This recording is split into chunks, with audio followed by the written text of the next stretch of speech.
하나님을 알게 하시는 하나님이란 제목으로 함께 말씀의 은혜를 나누기 원합니다.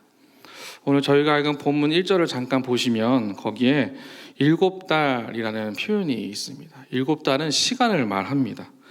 이스라엘이 언약궤를 탈취당한 때부터 이 언약궤를 다시 이스라엘로 돌려보내기까지의 그 모든 시간을 통틀어서 7달이라고 말하는 시간입니다. 여러분, 7개월이라는 시간은 긴가요? 짧은가요? 네? 생각하기 나름이겠죠. 길 수도 있고 짧을 수도 있습니다. 그런데 독종으로 또 여러 가지 질병으로 삶과 죽음의 경계를 넘나드는 순간이 하루하루가 주어진다면 7개월은 길까요? 짧을까요? 깁니다. 영원처럼 긴, 아주 긴 시간을 블레셋이 보내게 됩니다. 마치 중세시대에 영국에서 흑사병이 창궐하여서 전체 인구의 3분의 1이 사라진 그 2년의 시간처럼 블레셋도 굉장히 이 7개월이라는 시간이 영원처럼 느껴졌을 겁니다. 그때의 2절을 보시면 언약궤를 돌려보내는 것을 결정하는 표현이 등장을 하게 됩니다. 이것을 돌려보내자라고 얘기를 하고 있는 거예요. 이스라엘과의 전쟁에서 승리해서 우리가 얻은 이 우월적 가치를 스스로 포기하게 되는 것이죠. 이 이유가 무엇이냐면 에그론 사람들이 이스라엘 여호와 신을 돌려보내달라고, 그렇지 않으면 우리와 우리 백성이 하루하루 죽임을 당할 것 같아서 너무너무 힘이 든다고, 우리를 죽이지 않게 우리를 위해서 생각을 해달라고 얘기를 하고 있습니다. 그래서 결정을 한 거예요. 침묵으로 동의할 수밖에 없었죠. 이렇게 해야만 문제가 해결될 것이다 라고 깨달았기 때문입니다. 여러분, 이들은 7달 동안 그들이 경험한 이 모든 문제에서의 해결점이 자신들에게 있는 것이 아니라 오직 하나님만이 풀어 가신다는 것을 알게 되었기 때문에 이렇게 할 수밖에 없다라는 거예요. 근데 저희가 지금까지 사무엘상에서 만난 블레셋의 모습은 어떠하였습니까? 하나님을 보아도 보지 못하는 사람들이었어요. 하나님의 살아계심을 경험하여도 그 경험한 것을 인정하지 않는 사람들이 블레셋이라는 사람들이었습니다. 여러분, 문지방 기억하시나요? 문지방을 신성시했던 사람들이 블레셋 사람들이었어요. 그런데 이 사람들이 자신들이 믿고 따라갔던 우상 다곤에 대해서는 지금 전혀 단 한마디도 언급하지 않고 있습니다. 왜 그럴까요? 이들이 하나님의 위험이 무서워서 위기를 극복하기 위해서 어떻게든 해결하려고 보일 수도 있겠지만, 이들은 정확하게 하나님을 경험한 자들의 모습을 지금 보여주고 있다라는 거예요. 하나님을 만난 사람들, 하나님을 믿고 따라가는 사람들, 하나님을 내 몸으로 경험한 사람들의 특징은 무엇인가? 삶의 가치가 바뀐다라는 겁니다. 뭐가 중요한지, 무엇이 중요한지를 분명하게 알게 된다라는 것이죠.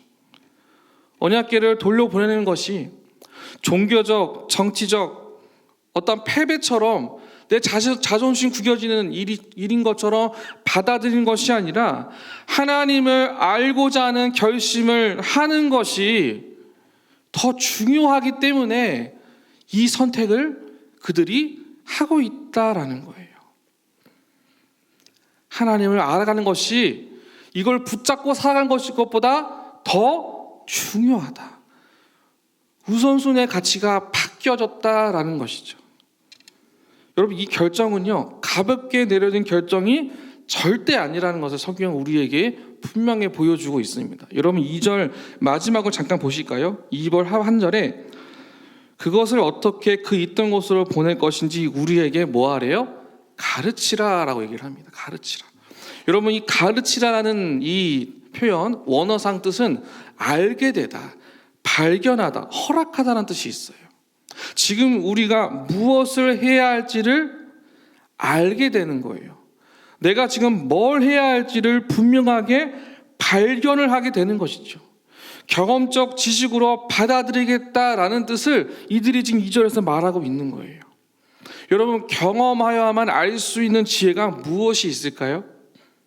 여러 가지가 있겠지만 대표적으로 결혼과 가정, 이건 경험하지 않으면 알 수 없는 일이에요. 여러분, 결혼은 왜 해야지 알 수 있습니까? 결혼을 해야 내 가정, 내 배우자에 대한 책임감을 경험하게 되거든요. 아니신가요? 혹시 내 배우자에 대한 무책임이 있으신가요? 아니시잖아요. 책임감 가지고 살아계시잖아요. 그런 책임을 배우게 되는 거죠. 여러분, 가정, 아이들 육아할 때 어떻습니까? 이 육아하는 하루하루가 힘들지 않으십니까? 저만 힘듭니다. 하루하루가 쉽지가 않습니다. 요즘 눈병이 유행을 하여서 자꾸 눈에 눈곱이 끼고요, 목에 후두염이 오도록 하더라고요. 요즘 그게 유행이래요. 이걸 제가 이 아이를 낳기 전에 알았을까요? 몰랐을 거예요. 자는데 끙끙 앓는 걸 보면서 다 아시겠지만 내가 대신 아팠으면 마음이 있으시잖아요. 그러시죠? 왜 대답이 적으시죠? 있으시잖아요. 저도 그렇거든요. 이걸 제가 경험해야지 알 수 있거든요. 아이를 양육하면서 부모의 마음이 어떠한지를 알 수 있는 거. 그럼 무엇이 바뀐 거예요? 가치관이 바뀐 거예요.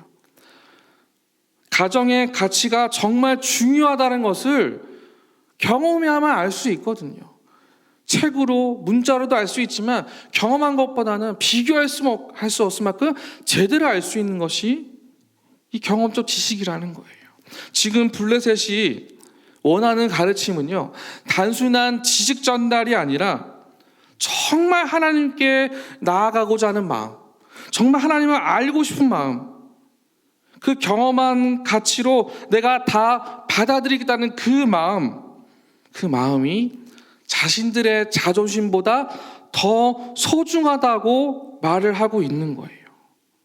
이제 하나님에 대해서 피부로 느끼고 배우고 그 하나님을 존귀 여기며 우리가 여호와의 계를, 이 살아있는 하나님의 말씀을 내가 어떻게 대해야지 대해서 내가 알기를 원한다라는 것을 2절에서 말하고 있는 것이죠. 사랑하는 성도 여러분, 이처럼 복음의 가치는요, 무엇이 더 중요한지를 말해주는 힘이 있습니다. 무엇이 더 가치 있고 중요한 것이며 어디를 따라갈지를 분명하게 알 수 있는 지혜를 우리에게 주는 힘이 우리가 보고 있는 말씀에 있다라는 것이죠.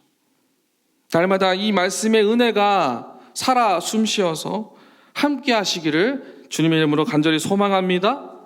그래서 성경은요, 하나님과의 이 첫 만남, 블레셋과의 이 첫 만남처럼 하나님과의 첫 만남이 우리 인생 가운데 왜 중요한지를 또 보여주고 있는 거예요. 주님과의 그 첫사랑의 감격, 하나님을 만나던 첫 번째 그 순간이 왜 중요하며 매일매일 그렇게 함께 첫 만남처럼 주님과 함께 동행하는 삶이 왜 필요한지에 대해서 본문은 우리에게 보여주고 있다라는 것이죠. 가치가 바뀌는 것, 그것을 우리에게 이야기하고 있다라는 겁니다.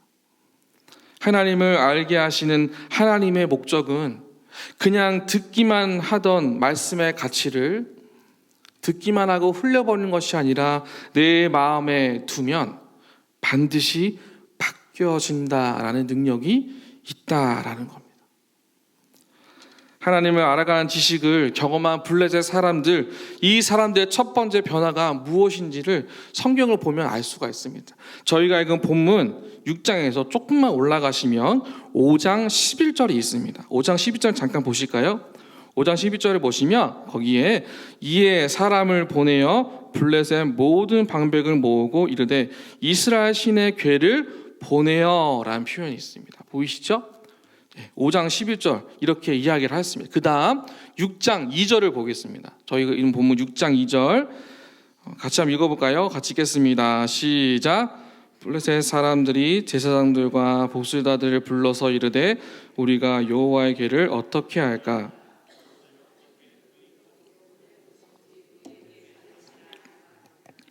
여러분 잘 보시면 단어가 하나 바뀐 게 보이실 겁니다. 뭐가 보일까요? 단어가 바뀌었어요. 말이 바뀌신 것이 보이세요? 5장 11절에는 이스라엘 신의 궤라고 얘기를 해요. 이스라엘 신의 궤. 근데 6장 2절에서 뭐라고 그래요? 여호와의 궤로 바뀝니다. 여러분, 사람이요, 이렇게 단어가 바뀐다는 거예요. 변화의 시작은 말이 바뀐다는 것이죠. 그들이 말이 바뀌었어요. 시선이 바뀌었어요. 누가 이렇게 일하신 거예요? 하나님이 하신 거예요. 여러분, 하나님은요, 여기만 보아도 알 수 있는 것이 그냥 가만히 계시는 분이 아니시다라는 것이죠. 하나님은 오늘도 하나님을 알 수 있도록 인도하시고 우리 가운데 단번에 주신 그 믿음의 도가 있음을 성경을 통해서 우리에게 도전하시거든요. 유다서 1장 3절 말씀에 사랑하는 자들아 우리가 일반으로 받은 구원에 관하여 내가 너에게 편지하려는 생각이 간절하는 차에 성도에게 단번에 주신 믿음의 도를 위하여 힘써 싸우라는 편지로 너희를 권하여 할 필요를 느꼈노니. 우리가 단번에 알 수 있는 은혜야 지혜를 허락해 주신다는 것이죠. 그러니까 성경은, 그러니까 믿음은 우리 안에 있는 고집스러운 철학이나 소통하지 않는 나의 기준, 어떤 지식, 이것이 아니라 매우 효과적으로 삶의 방향을 주고 우선순위를 어디에 두어야 할지, 내가 다르게 가지고 있다면 다시 정할 수 있는 힘을 단번에 주신다라는 거예요. 그것이 믿음이고 그것이 우리에게 주어진 말씀의 능력이라는 것을 성경은 우리에게 보란 듯이 자랑하고 있거든요. 삶의 문제와 기도 제목이 있을 때 한숨이 아니라 주님만이 소망입니다라고 고백하는 것. 여러분, 그것은 그저 내 입술에서 웅얼웅얼 거리는 말로 끝나는 것이 아니라 우리의 믿음이 고백인 줄로 믿습니다.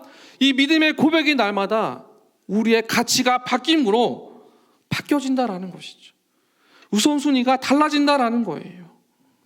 육신의 연약함과 아픔, 가정에 찾아온 문제들 앞에서 하나님 왜 나한테, 이게 아니라 이 문제 앞에 기도할 때 하나님 내가 할 수 있는 것이 기도밖에 없습니다. 내가 할 수 있는 것이 기도가 첫 번째가 되어서 주가 일하심을 믿고 살아가는 그 모든 순간을 내가 따라가겠습니다. 이와 같이 우리의 언어가 바뀌어진다라는 것이죠. 여러분, 이걸 쉽게 말하면 뭐라고 얘기할 수 있나요?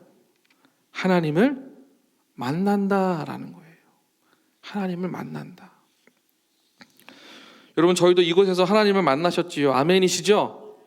예, 우리도 여기서 하나님을 만났습니다. 그 만남과 축복, 그 감격이 기억나시죠?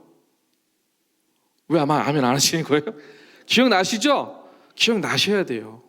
날마다 그 만남의 축복과 감격이 또 기억나고 또 기억나서 주님 오시는 그날까지 그 감격을 지키는 그 은혜가 함께 하시기를 간절히 소망합니다. 여러분, 하나님을 만난다는 건 이런 겁니다. 그 자체가 우리 안에 새로운 출발인 것이죠.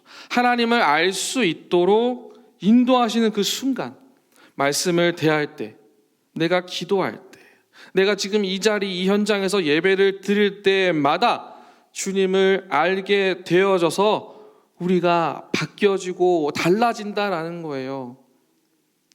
우리의 언어도 달라진다라는 거예요. 이곳에서 기도하고 다시 댁으로 돌아가는 그 발걸음 가운데서도 우리의 입술이 달라지는 것, 시선이 달라지는 것, 이런 것이 우리에게 필요한 은혜인지 않을까요? 여러분, 달라진 블레셋의 모습을 오늘 성경은 우리에게 왜 보여주고 있을까요? 이걸 왜 우리에게 말하고 있을까요? 이걸 보여주면서 우리에게 무엇을 보여주고 싶을까요? 성경은 이것을 왜 우리에게 기록을 하였을까요? 간단합니다. 하나님의 은혜는 우상 숭배하는 자들도 하나님에 대해 진지하게 알아가도록 만드신다라는 거예요. 불가능한 것 같고 소망이 없는 것 같아도 하나님을 알아갈 수 있도록 인도하시고 알게 만드시는 그 살아계신 하나님, 그 주님을 바라볼 때 더 놀라운 것들을 세워가신다라는 것이죠.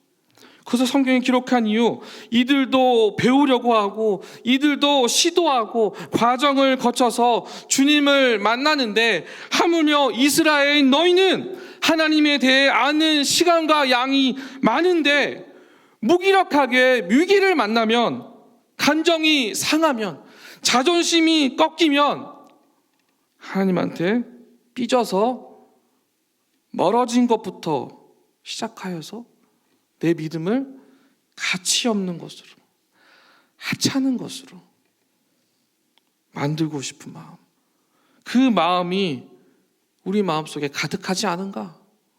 이스라엘에게 지금 하나님이 보란듯이 말씀하고 계시는 거예요. 지금까지 하나님을 알게 만드신 그 살아계신 하나님을 지금도 너는 나를 바라보고 있느냐? 부부는 믿음이 없는 사람들에게 말하는 것이 아니라 이미 믿음을 소유한 자들에게 보란듯이 선포하고 있는 겁니다.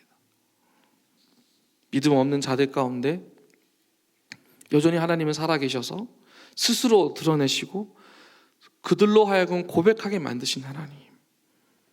그런데 믿음이 있는 자들에게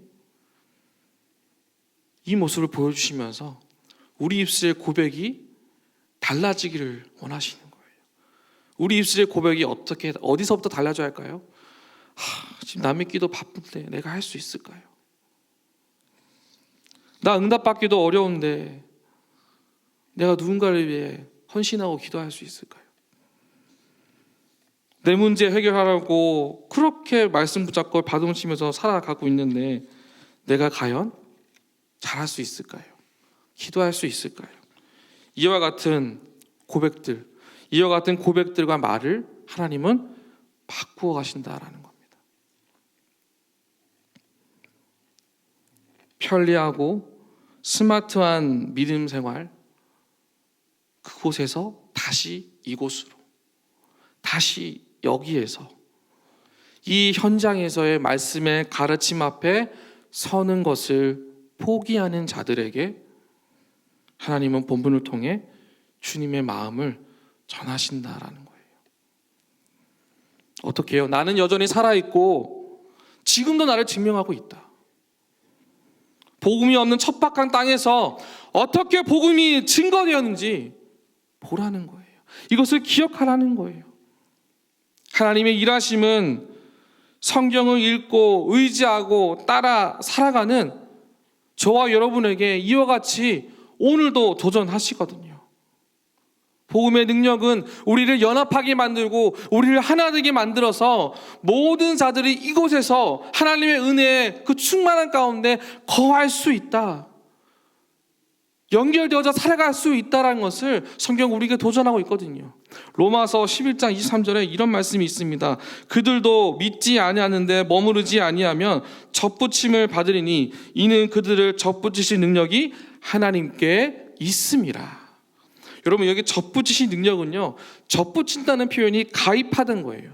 연결하는 거예요. 그리고 능력은 충분히 수용할 만한 능력인 거예요. 우리가 와이파이 연결하는 것처럼 하나님과의 연결은 그것과 비교할 수만큼 분명하고 정확하게 연결될 수 있다라는 것이죠. 사랑하는 성도 여러분, 오늘도 이곳에서 주님과의 접붙임의 능력, 하나님과의 연결되는 능력이 더 강력해져서 많은 은혜를 충만하게 채워가는 은혜가 있으시기를 주님 이름으로 축복합니다. 우리의 마음속에 품고 기도하면서 내 주변에 있는 복음이 필요한 사람들에게도, 내가 마음속으로 기도하며 작정하고 있는 복음 전하기를 소망하는 그들 가운데도 이와 같은 연결이 함께 하시기를 간절히 소망합니다. 함께 같이 3절을 한 번 더 같이 읽겠습니다. 3절 같이 읽겠습니다. 시작. 그들이 이르되 이스라엘 신의 계를 보내려거든 거저 보내지 말고 그에게 속건제를 드려야 할지니라. 그리하면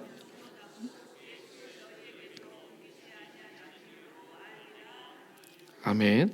여러분, 여기 보시면 속건제라는 표현이 등장합니다. 속건제는 죄를 속하는 제물을 말합니다. 블레셋이 자신의 잘못을 인정하도록 가르침을 받는 거예요. 질문하였을 때 이렇게 하라라고 가이드라인을 준 것이죠. 자, 이들이 해야 할 이 속건의 제목이 뭘까요? 이스라엘의 침략. 여호와의 궤를 탈취하여서 함부로 대한 것, 다곤 신전에 설치한 행위, 운반할 때 함부로 운반한 것들, 이런 기타 등등의 모든 죄목들을 회개하는 지혜를 가질 수 있도록 가르쳐 줍니다. 그런데 제가 읽은 이 본문에서 중요한 단어가 무엇인지 찾아봤더니 다른 게 아니라 보내려거든 이라는 표현이에요. 3절 중간에 보시면 이스라엘 신의 궤, 아니 여호와의 궤를 보내려거든 이라는 표현. 여러분, 이 궤를 보내려거든, 보내다라는 표현을 제가 잘 보셔야 되는데요, 이 보내다라는 뜻은 어떤 뜻이냐면 이거예요. 목적을 갖고 직선으로 떠나는 행위가 보내다라는 거예요. 여러분, 야구를 보시면 이렇게 뭐 이렇게 무덤 같은 마운드 위에 올라가서 공을 던진 사람은 누구라고 하죠? 투수라고 하죠. 그렇죠? 투수가 공을 던지면 이렇게 갈까요? 이렇게 갈까요? 이게 어려운 질문인지 몰랐습니다. 직선으로 갑니다. 어떻게 던져도 굉장히 빠르게 갑니다. 직선으로 가는 겁니다. 여러분, 미사일 아시죠? 미사일을 쏘면 미사일이 막 꼬부랑으로 갈까요? 직선으로 갈까요? 직선으로. 이해되시죠? 직선으로 가는 거예요. 그렇게 직선으로 공중으로 보내는 거예요. 자, 보내다라는 뜻은 이걸 가지고 있는 거예요. 직선으로 보내는 거, 한 방으로 보내는 거. 그런데 이 보내다와 같은 이 원어를 쓴 구절이 어디에 또 있냐면 창세기 45장 5절에 있어요. 창세기 45장 5절 자막이 있는데요. 제가 좀 읽어드리겠습니다. 창세기 45절에 무슨 말씀이냐면 같이 읽겠습니다. 시작. 당신들이 나를 이곳에 팔았다고 해서 근심하지 마소서, 한탄하지 마소서. 하나님이 생명을 구원하시려고 나를 당신들보다 먼저, 네, 저기 마지막에 보시면 먼저 보내셨나이다. 이 보내셨나이다가 저희가 읽은 본문의 보내려거든과 같은 원어를 쓰고 있어요. 자, 그러면 45장 5절은 무슨 이야기예요? 요셉이 나를 버린 형제들한테 고백을 해요. 눈물로. 내가 여기에 보냄을 받은 이유는 여러분들의 생명을 구원하시기 위한 하나님의 보내심이라고 얘기를 해요. 자, 이 보내심과 블레셋의 보내심이 같은 표현이라고 보시면 돼요. 여러분, 블레셋이 언약궤를 보내는 이유는 하나님을 알게 되어서예요. 하나님을 알게 되어서. 하나님을 알았다는 것은 살아계신 하나님이 계심을 믿고 살아간다라는 거예요. 내가 이제 믿었으니 알고 믿고 살아가겠다는 거예요. 여러분, 믿음이 있는 것과 없는 것 분명한 차이가 있겠죠. 그럼 그것은 뭐라고 얘기하나요? 이전과는 다르게 살아갈 수밖에 없다라는 거예요. 생명의 구원, 회복을 세우시는 하나님의 살아계심을 내가 듣고 경험하면 우리가 어떻게 산다고요? 똑같이 살 수 없다라는 거예요. 이전과는 다르게 살아갈 수밖에 없다라는 거예요. 언약궤를 원래 있던 곳 이스라엘로 보내는 일과 요셉이 애굽으로 먼저 보냄받은 일은 이전과는 다른 회복을 준비하시는 하나님이 계신다라는 겁니다. 이전과는 전혀 다른 회복의 역사를 하나님께서 준비하고 계획하신다는 거예요. 그게 어떻게요? 어떠한 방해도 받지 않고 정확하게 직선으로 가도록 이끄시는 하나님의 일하심이 있다라는 것이죠. 그게 누구한테요? 믿음이 있는 저와 여러분의 삶의 순간마다 직선으로 인도하셔서 어떠한 방해도 없이 생명의 회복, 이전과 다른 놀라운 믿음의 역사가 나타나게 된다라는 것이죠. 이처럼 주님은 항상 앞서 가셔서 예비하시고 믿음의 자리로 다시 돌아오도록 만드신다라는 겁니다. 여러분, 그런데요, 돌아온다는 것은 예수를 모르는 한 영혼이 그 이름을 알고 믿음으로 죄인에서 성도로 돌아온 일을 말하는 겁니다. 이걸 더 쉽게 얘기하면 주님의 형상대로 지음받은 자가 죄 때문에 하나님을 모르다가 원래의 자리로 돌아오는 일이라는 겁니다. 사랑하는 성도 여러분, 오늘 이 아침에 우리의 믿음이 다른 곳에 있다면, 우리의 시선이 여전히 이곳에 있지만 다른 곳에 두고 있다면 원래의 자리, 회복과 생명과 구원의 역사를 앞서가셔서 준비하시고 예비하시는 그 주님 앞에 원래 우리가 있어야 할 이 자리로 날마다 돌아온 해가 있으시기를 주님의 이름으로 축복합니다. 말씀을 맺겠습니다. 사랑하는 성도 여러분, 하나님은 어떻게 해서든 깨닫게 만드시고 알게 만드실 겁니다. 하나님의 뜻은 영혼에 집중되어 있습니다. 한 영혼이 창세기로부터 요한계시록까지 이 한 영혼, 나를 위해 기록된 이 성경 안에 그 한 영혼이 이 말씀을 듣고 믿음을 얻어 주님께로 돌아오는 것, 원래 있던 자리로 돌아오는 것, 그것에 집중되어 있습니다. 그래서 아들을 십자가로 보내셨고 그 십자가의 사건을 통해 우리가 이 자리에 이렇게 주님 앞에 서 있게 만드시고 앞서가셔서 예비하신 하나님, 얼마나 한 영혼이 귀한지 주님은 다 아시기에 하나님을 알게 하시도록 주님은 오늘도 우리 가운데 새 일을 행하실 줄로 믿습니다. 이 믿음을 붙잡고 날마다 걸어가십시오. 여러분, 저희 모두는 다 아는 것 같아도 다 모릅니다. 그런데 다 모르는 것 같아도 다 알고 있습니다. 알 수 있습니다. 왜냐하면 다 알게 하시는 하나님이 함께 하시기 때문입니다. 그 주님의 손을 붙잡고 주께로 걸어가는 저와 여러분 모두가 되시기를 주님의 이름으로 축복합니다.